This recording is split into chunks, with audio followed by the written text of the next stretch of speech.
y'all, welcome to my kitchen. I'm Darlene Liker, and today we are going to DIY some carpet freshener.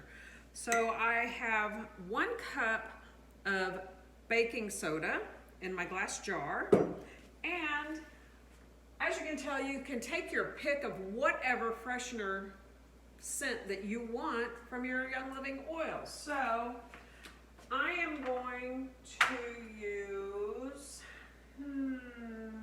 how about, I think Thieves. I like Thieves. That's what's going in my diffuser over there. So we're gonna need 15 drops. So you'll kind of want to spread them out.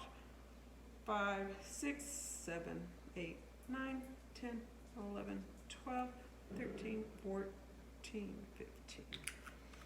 And what I like to do, this is just a regular jar with a lid, is I like to shake it, baby, shake it, you know me.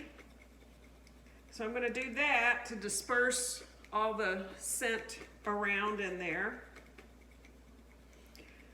I like Thieves for one reason, and that is in case it's a pet odor that needs to be diffused.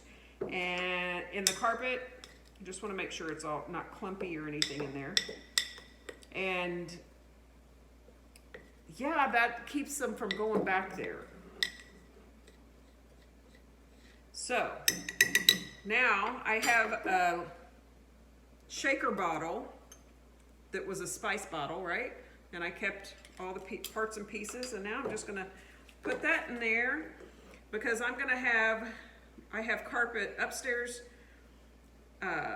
mostly, but I have it in the bedrooms downstairs too. So I like to have things handy when I'm needing them and not having to run back and forth up and down because I get sidetracked real easy. So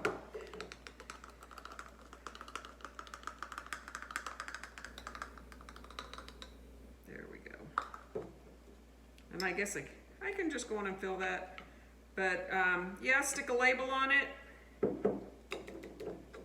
And you're done.